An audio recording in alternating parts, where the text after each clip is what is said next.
Some families don't break you with fists, they break you with one cold sentence. A mother can scream, "You have 48 hours to get your stuff out."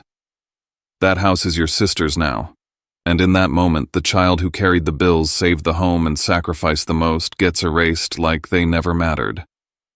The worst part isn't losing a place to sleep. It's watching your own parents wipe out your worth and hand everything to someone who never lifted a finger. Before we dive into today's story, let us know where you're tuning in from. It's always amazing to see where our stories travel. Don't forget to subscribe, so you won't miss the next twist in this journey. Now, I'd like you to hear what he's been carrying in his heart. My name is Caius Mercer. I'm 30, work in software, and for the last 5 years I've been living with my parents in Savannah, Georgia. It's the kind of town where everyone waves from their porch, where the Spanish moss sways over cracked sidewalks, and where the houses, especially ours, seem to breathe with memory. Ours is a pale yellow 2-story with chipped shutters and a wide front porch shaded by a gnarled old oak. I thought it'd always be mine, not because anyone ever promised it would be, but because I saved it. I repaired it. I kept it from falling apart when nobody else could or would. And I believed stupidly that counted for something. This house was never just 4 walls to me. I patched the roof during a storm season when the contractor bailed. I repainted the living room myself, even learned to rewire the kitchen outlets. Every paycheck, every overtime shift went into keeping it alive and to making it better. It was my proof, my grounding, my quiet way of saying I'm not worthless. But that night at dinner, something in that house shifted. My mother, Patricia, placed her fork down with just enough force that it clanged against the plate. She looked up, cold and final. "You have 48 hours to get your stuff out," she said loud and sharp. "The house is Vespers now." I stared at her. Not because I didn't understand the words, I did. I just didn't think she'd say them to me like that. So blunt, so transactional. Across from her, my father Dean didn't even look up. He just kept chewing.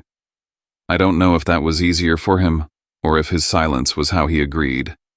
Either way, it felt like betrayal, with a napkin folded neatly on his lap. And Vesper. Her seat at the table was empty. She wasn't even in the state. She hadn't lived here in years. But they'd already decided. Her absence didn't matter. My presence didn't either. I didn't ask questions. I didn't plead. I didn't remind them of what I'd done. That would have been me feeding them more power, begging for what I'd already earned. I pushed back my chair, cleared my plate, and walked to my room like a guest who knew he'd overstayed. Not slamming doors, not throwing words, just walking away with everything boiling inside and nothing on the surface. I opened my laptop before I even changed clothes. Created a folder, mortgage/repairs/receipts. Subfolders for everything. Mortgage payments, home repairs, emails with the bank. Then I walked through the house room by room, mentally separating what belonged to the family and what belonged to me. The flat-screen TV, mine. The washer I bought last year, mine. The couch I saved 3 months for, mine. I jotted down the date and time of my mother's ultimatum. Her exact words, her tone. I even noted my father's lack of response. But the part that cut deepest came later, around midnight. I walked out for water and caught my mother on the phone in the living room. Her voice had softened. It was a voice she never used with me. I only caught fragments. "Don't worry about anything," she said. "Just fly in. Everything's handled. You don't have to tell him anything." She wasn't planning a conversation. She was orchestrating a transition, one I was never meant to be part of. I went back to my room and sat in the dark. I didn't leave that night in panic. I didn't cry. I didn't pack in chaos. I stayed. I planned. I moved in silence. Because when someone gives you 48 hours to disappear, you don't waste a second arguing. You prepare to make them wish they'd never tried to erase you. 5 years ago, this house was days from being taken. The kitchen table had become a war zone of unopened bills and threatening letters. My father had just been laid off. My mother kept pacing between the stove and the window like moving would somehow keep the walls from caving in. I still remember the look on my dad's face, tired, sunken, like he was halfway out the door already. The mortgage had defaulted. We were behind by months. Foreclosure letters came twice a week. And there I was, newly promoted, a few thousand in savings, still figuring out how taxes worked, stepping up not because anyone asked, but because I couldn't stomach the thought of losing everything. So I paid.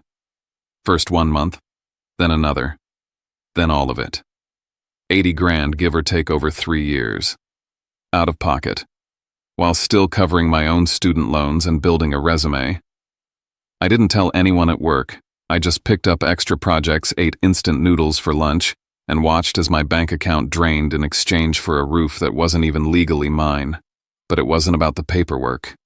Not back then. It was the house I grew up in, the creaky stairs I used to slide down, the porch swing I helped repair with my grandfather, the place I swore I'd protect even when everything else felt like it was falling apart.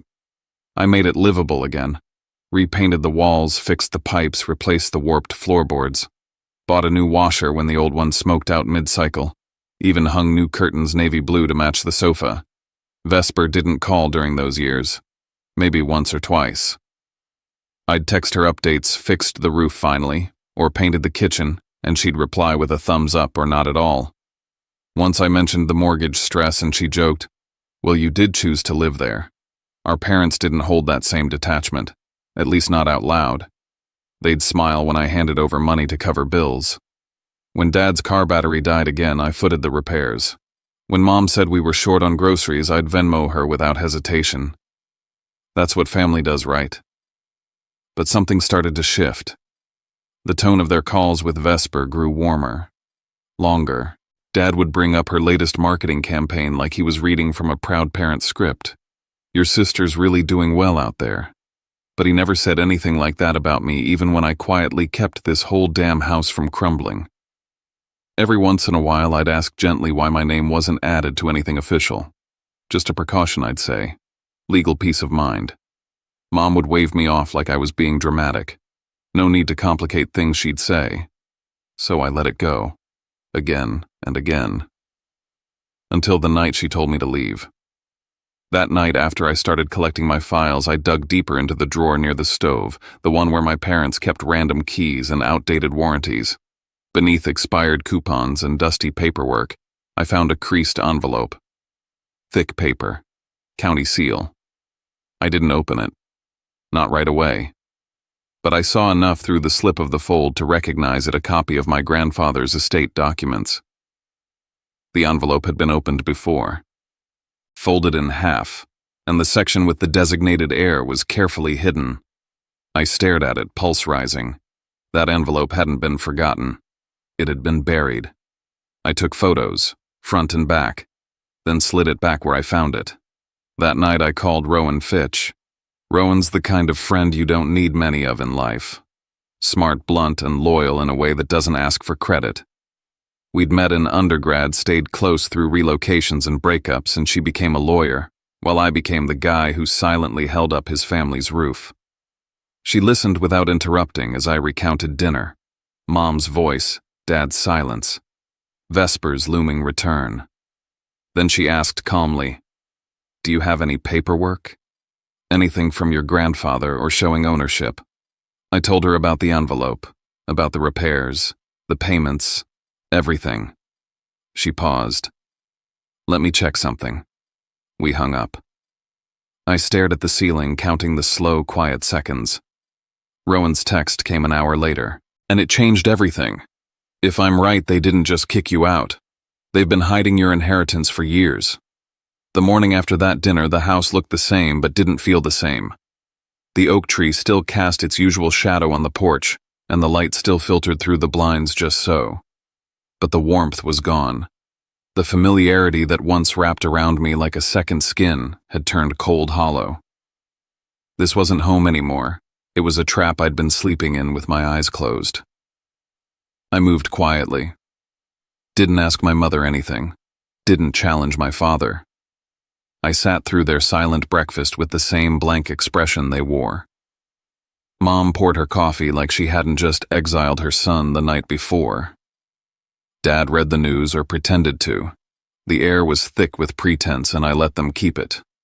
I wasn't going to give them a single reaction to twist against me. I watched, listened, memorized, Mom was on the phone again before lunch, her tone smooth and curated. She initiated the call this time. I could tell by the rhythm. Her voice shifted halfway through the conversation, softening in a way it never did for me. She laughed once. Then, "Of course, sweetheart. You just come home. Don't worry about him." She wasn't negotiating. She was scripting a scene. And Vesper. She was already part of it.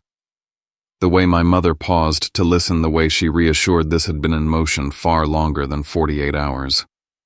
That's when Rowan called back. She didn't waste time on pleasantries. Her voice was tight with purpose. "There is a will," she said. "It's legitimate. Signed, notarized, filed with the county clerk. Your grandfather left the house to you. Sole beneficiary. Dated 2 months before he passed."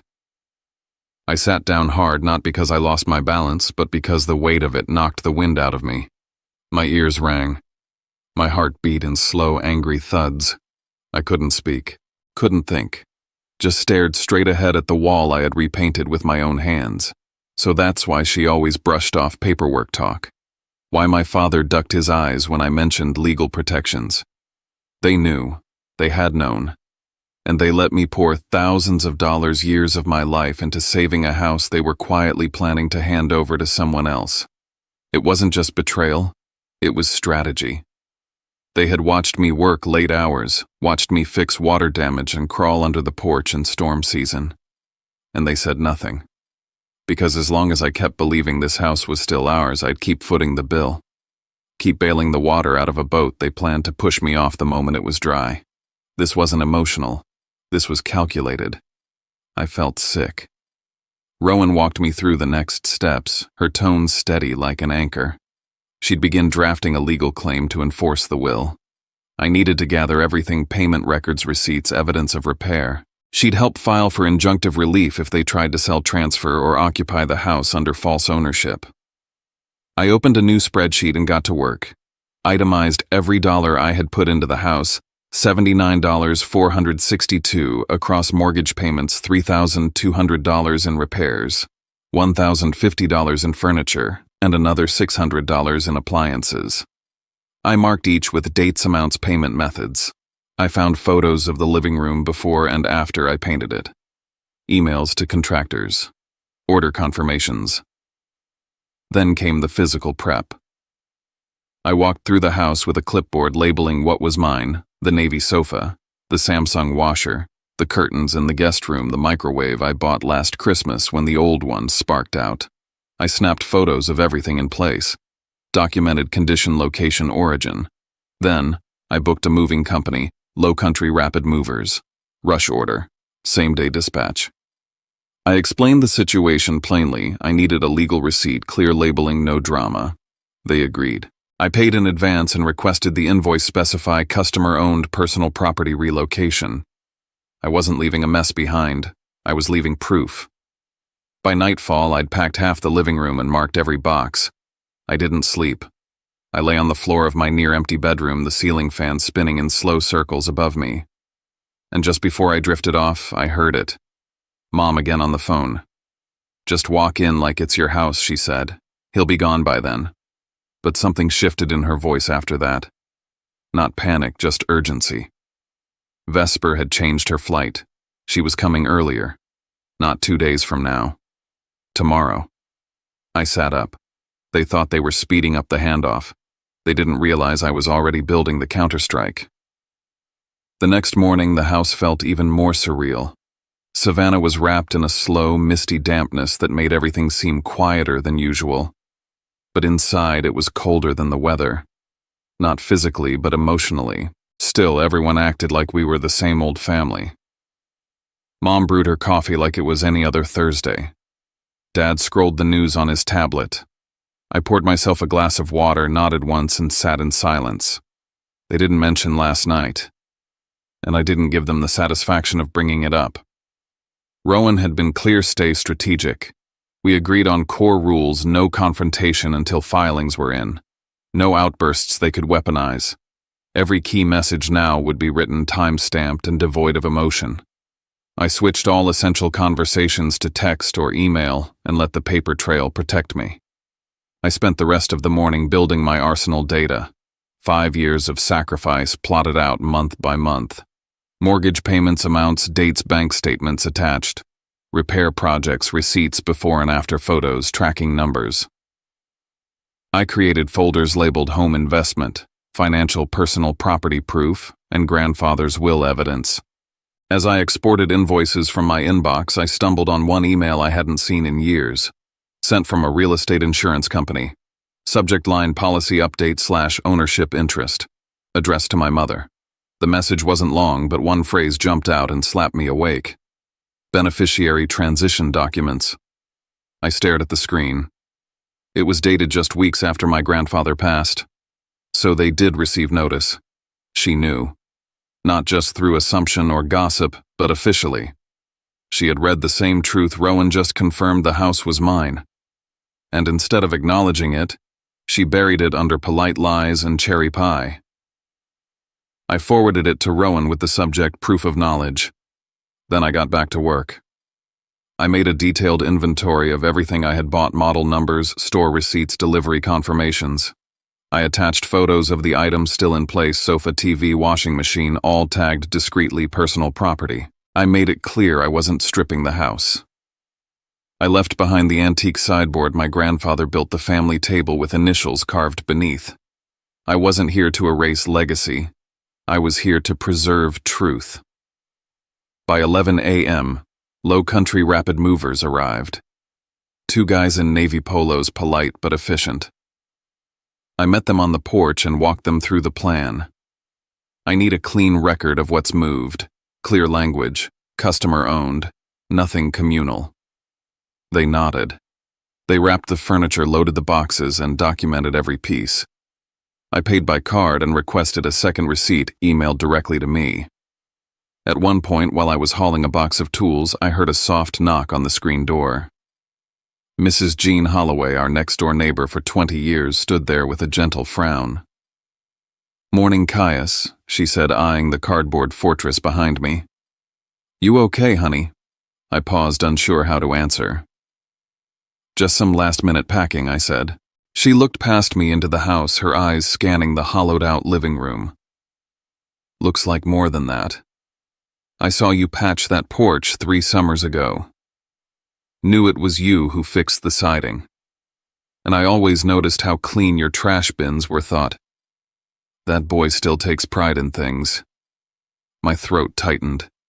She patted my arm. "I don't know what's going on, but I know who's been keeping that house upright. That matters. Don't let anyone tell you different."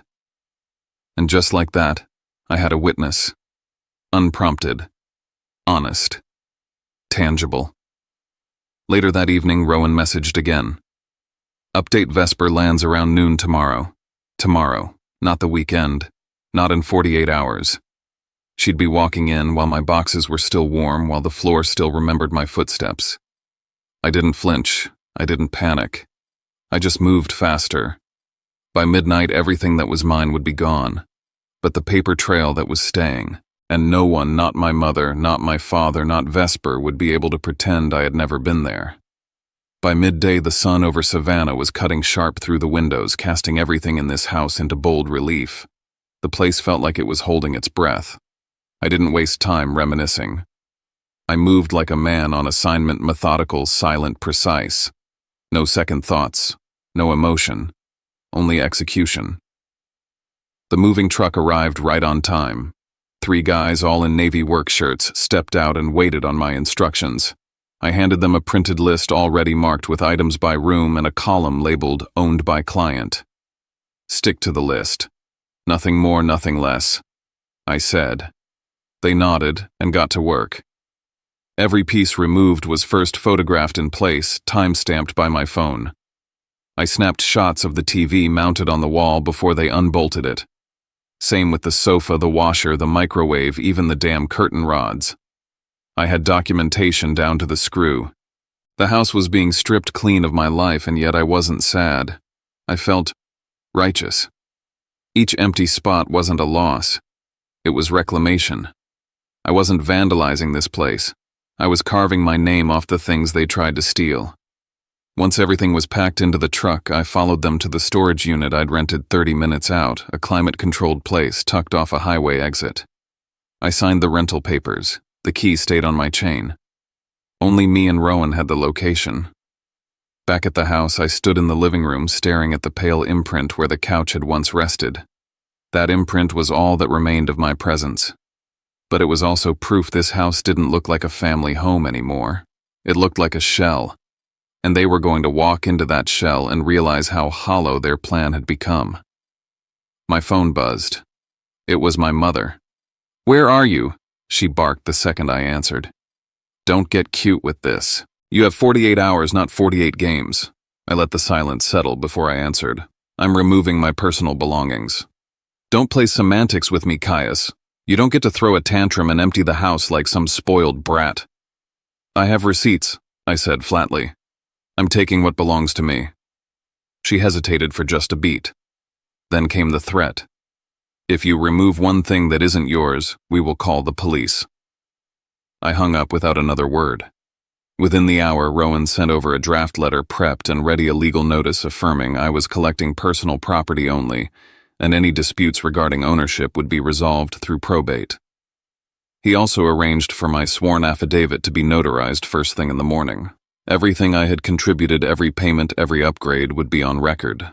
Later that afternoon, while the movers loaded the last of my things into storage, Mr. Clyde Benton, our longtime neighbor, walked over from across the street. He looked at the house, then at the nearly empty driveway. "Didn't think I'd see this day," he murmured.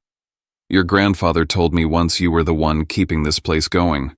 Said that boy's the one holding the house together." His words hit different. They landed somewhere deeper than my spine. I didn't respond, just nodded. Back inside, my phone lit up again. This time it was a text. From Vesper. "I'm arriving tomorrow, don't make a scene. Mom said you'll be gone by then." My throat tightened, not because of the arrogance in her tone that was expected, but because it confirmed what I had suspected: they were all in this together. Later that night, another knock came at my door. It was my father. He stood there for a moment, staring past me into the dimly lit room. "Don't do anything you'll regret," he said quietly. I tilted my head. "Like what, taking back what's mine?" He shook his head. "This house is about family. Don't ruin it." I could have laughed, but I didn't. Instead, I just said, "I understand." He waited a beat, hoping I'd elaborate. I didn't. That night, I made a final sweep. The big items were gone. Everything left behind was furniture they could spin as theirs. Let them. What mattered was no longer here. It was packed, recorded, secured, and waiting. And so was I. The house was silent when I woke up. My parents had left early, some vague excuse about visiting friends. They were clearing the stage, leaving me and Vesper alone for the curtain rise. I spent the morning locking every variable into place. I filmed the house room by room, each shot slow and deliberate. The living room empty. No sofa, no TV. Kitchen clean, nothing in the microwave slot. The laundry room, no machines. I captured the condition of the walls, the floors, the outlets. No damage, just absence. I photographed the water and electric meters, took note of the thermostat, snapped the locks and windows. Everything intact, everything timed and dated. Then I printed out the list of personal items I'd removed, each with a photo and proof of purchase. At exactly 12:47 p.m., her Uber pulled into the driveway. Vesper stepped out dragging a designer suitcase and talking on the phone. She didn't even glance toward the house like a stranger might. She walked in like she owned it. I stood by the doorway, arms folded. She pushed the door open, stepped inside and stopped. 5 seconds of silence. Then, "What the hell is this?" She walked further in, looking around like she couldn't believe her eyes. "Where's the couch, the TV? Why is everything gone?" I stayed still. They were mine, so I took them. "You're being petty," she hissed. "This isn't how adults handle things." "I'm handling it exactly how adults do, with receipts." She stormed into the kitchen, opening cabinets, then stomped to the laundry area. "Where the hell is the washer? You stripped this place." "No," I said. "I stripped away what you thought you could inherit without cost." She spun to face me, eyes sharp. You have no right. Mom said this house is mine. I finally let the hammer drop. She lied. Grandpa left it to me. There's a will, signed, notarized, filed. I found it, and I'm executing it. For the first time, her mouth stayed shut. Her expression cracked like a windshield hit dead center. Then she pulled out her phone and dialed. Mom. He says there's a will. Everything's gone. The house is empty. You told me it was mine. What's going on? I let her panic. I didn't interrupt. I didn't need to. While she was still on the phone, my own buzzed. Rowan. Documents filed. Claim is live. Court acknowledgement came through. We're filing a motion to freeze any transfers until it's resolved. They won't be able to do anything rash. I texted back, one word received. Vesper was pacing now, whispering into the phone, her voice cracking. He has a lawyer. He filed something. Why didn't you tell me this was possible? I stepped outside to the porch, leaned against the railing, and let the sun hit my face. Minutes later, the door slammed behind her. She was gone. I walked back into the house, now empty in every sense. My phone was vibrating. Calls from Mom, from Dad, from Vesper. I didn't answer. I stood there still, just breathing. They gave me 48 hours to disappear, but now they were the ones running out of time. I left before they got home. No note, no confrontation, no sound but the low hum of my car pulling away from the curb. In the back seat, my laptop bag and a sealed envelope of documents shifted slightly as I turned onto Whitaker Street. I didn't look in the rearview mirror. I knew what I was leaving behind. Rowan's apartment downtown felt like a war room, cold, bright, surgical. The kind of place where emotions had no voice and everything that mattered lived on paper. His kitchen counter was buried in folders, tabs, sticky notes, 2 mugs of coffee, one stale, one untouched, and a laptop with an open spreadsheet that looked like a forensic map of my life. I changed the Wi-Fi password, Rowan said, not looking up, just in case. I nodded and silenced my phone. Turned off location sharing. Logged out of every account my family might still have access to. This was no longer about pride or pain. It was protection. Rowan handed me a 1-page summary draft mortgage contribution dates itemized list of what I removed from the house with receipts and a clean breakdown of the will's execution timeline. It felt sterile on the page. It wasn't. It was the story of what I built and what they tried to take. The first call came at 6:14 p.m. I didn't answer. Then another 6:15. Then 3 more in a row. Mom's name lighting up the screen, alternating with Dad's, then a number labeled home. Rowan tilted his head toward the phone and murmured, "Let them talk.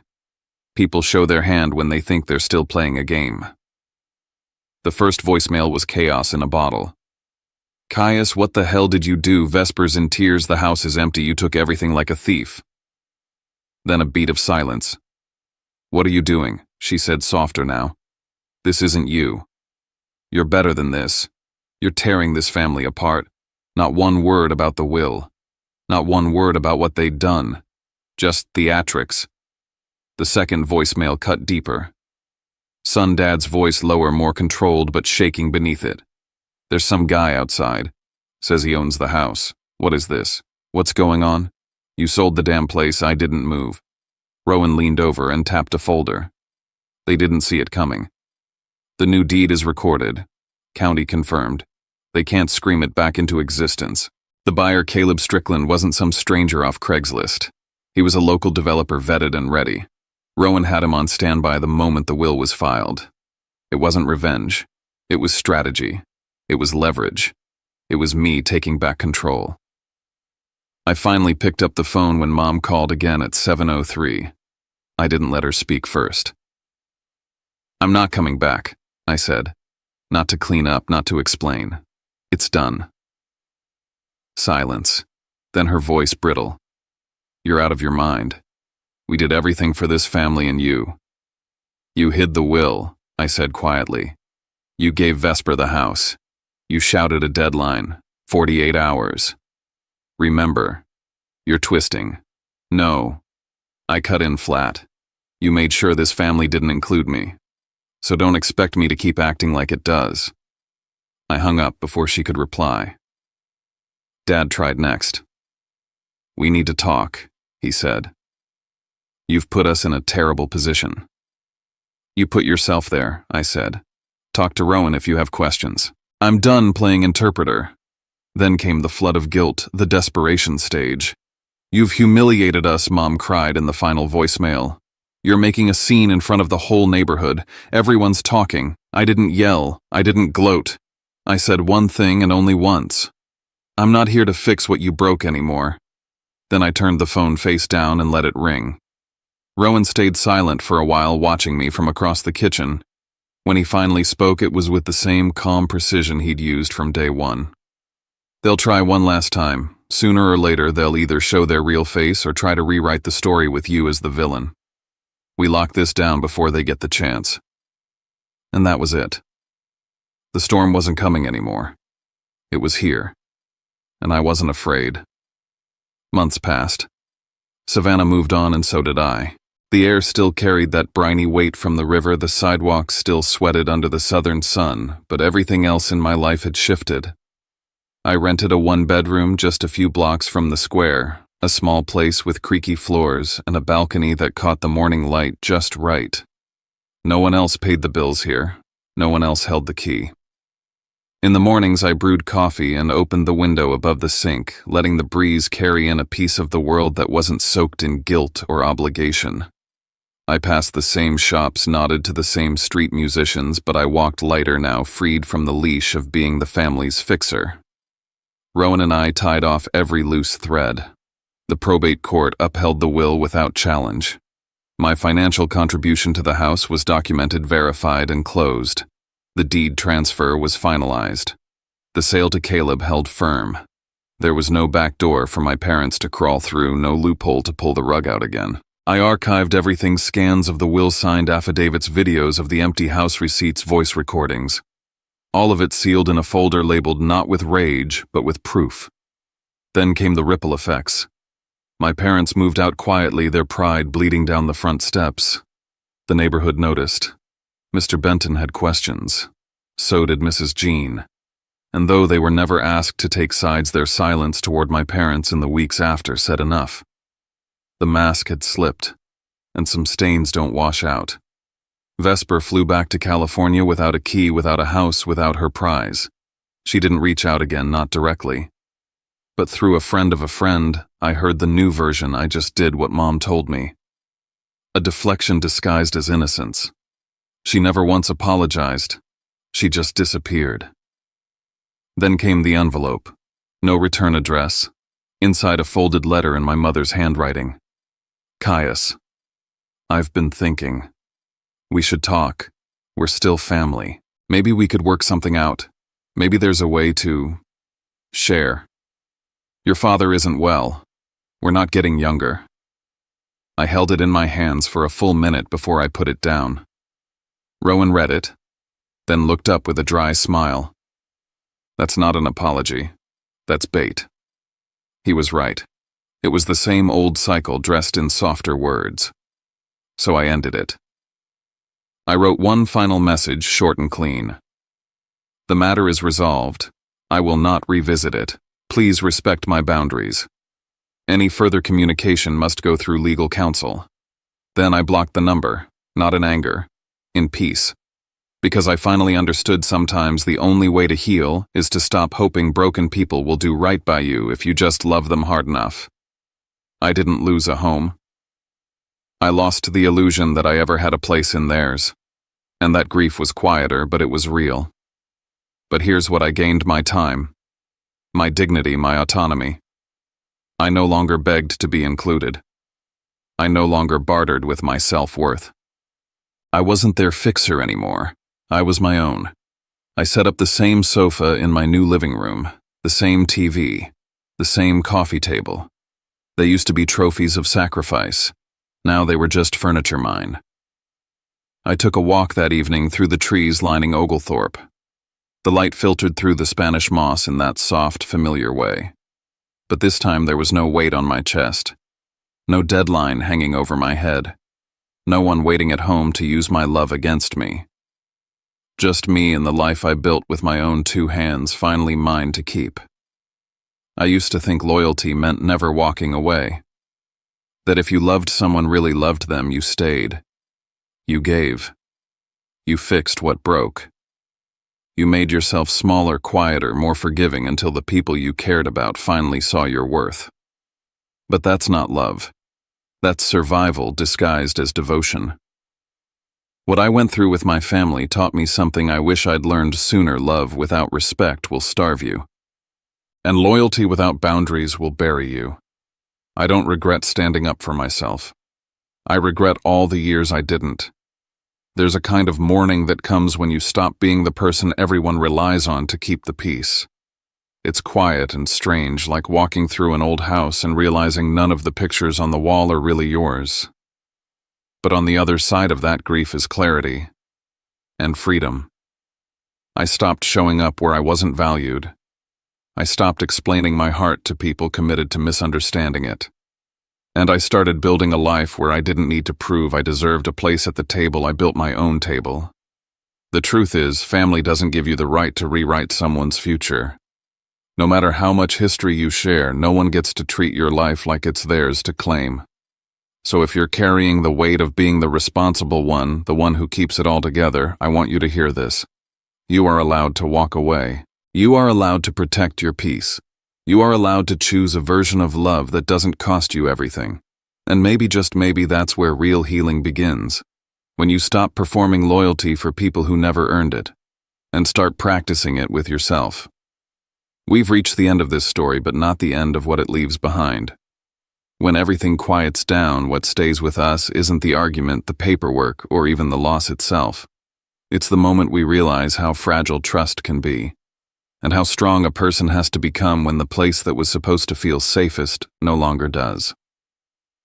Sometimes the hardest part isn't letting go of a house or a name, but letting go of the version of family we hoped would one day understand us. What this story asks us to sit with is not who was right or wrong. It's something gentler and heavier. How much of ourselves we give before we notice we're running empty. How we learn slowly and painfully that kindness doesn't mean self-erasure, and that setting a boundary doesn't cancel love. We don't all walk away from the same things, but we all know what it feels like to carry more than our share, and to wonder when it's finally okay to set it down. If this story stirred something in you, you're not alone. This space exists for listening, for sharing, for the quiet relief of knowing someone else has felt a similar weight. If you'd like to stay with us, you're welcome to subscribe and be part of this small community where stories are told gently and received with care. And if you want to, you can leave a few lines in the comments about what stayed with you or a moment in your own life that this brought to mind. No pressure, just a place to speak if you feel like it. Thank you for sitting with us until the end. Take care of yourself wherever you are, and I hope we meet